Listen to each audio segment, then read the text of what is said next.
de comprendre le principe du jour et de la nuit. Ici, nous avons le Soleil, là, nous avons la planète Terre. Dans cette position, un rayon ayant un trajet rectiligne va glisser au sommet de la sphère, ce qui fait que, dans cette partie, il fait jour, et ici, nous sommes dans de l'ombre. Donc ainsi, ici, il fait nuit, ici, il fait jour.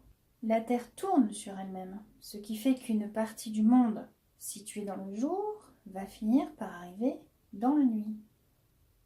Et en fonction de la position de la Terre, en raison de son axe d'inclinaison, nous avons ici, dans cette situation, un hémisphère beaucoup plus éclairé que l'autre. Ce qui fait que, si nos petites aiguilles représentent des petits bonhommes, la durée du jour vécue par le petit bonhomme vert va être plus courte que la durée du jour vécue par le petit bonhomme rose. Le petit bonhomme vert va rentrer dans la nuit avant le petit bonhomme rose,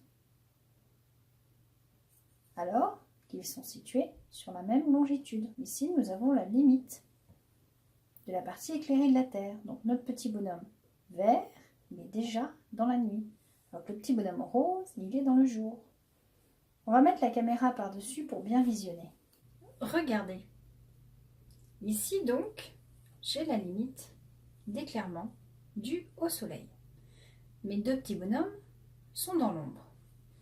Je vais tourner notre planète et vous allez voir que le petit bonhomme rose rentre dans le jour avant le petit bonhomme vert. Je continue de tourner, le petit bonhomme vert rentre dans la lumière alors que le rose y est déjà depuis quelques heures. On continue.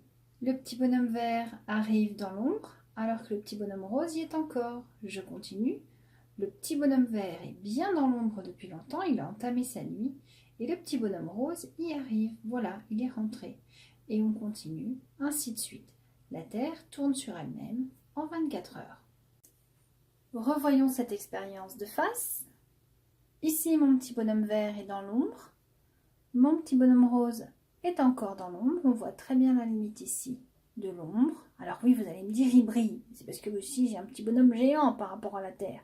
Hein, n'oubliez pas, normalement, il est beaucoup plus bas, mon petit bonhomme. Mais regardez bien. Ici, j'ai la limite de l'ombre. Donc, mes deux bonhommes sont dans l'ombre.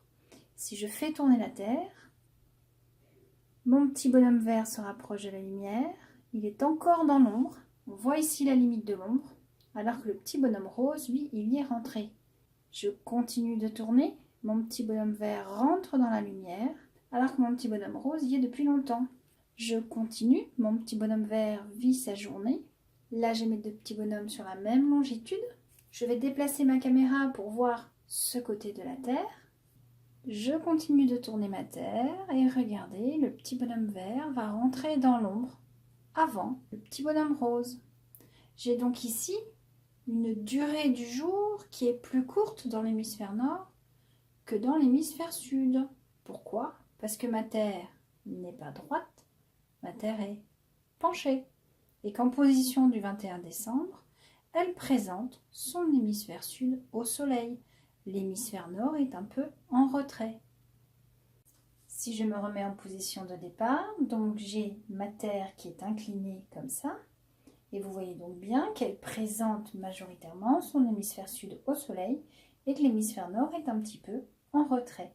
Ce qui explique que, quand on fait tourner la Terre, le petit bonhomme vert rentre dans l'ombre beaucoup plus vite que le petit bonhomme rose. La durée du jour est donc plus courte pour le bonhomme vert que pour le bonhomme rose.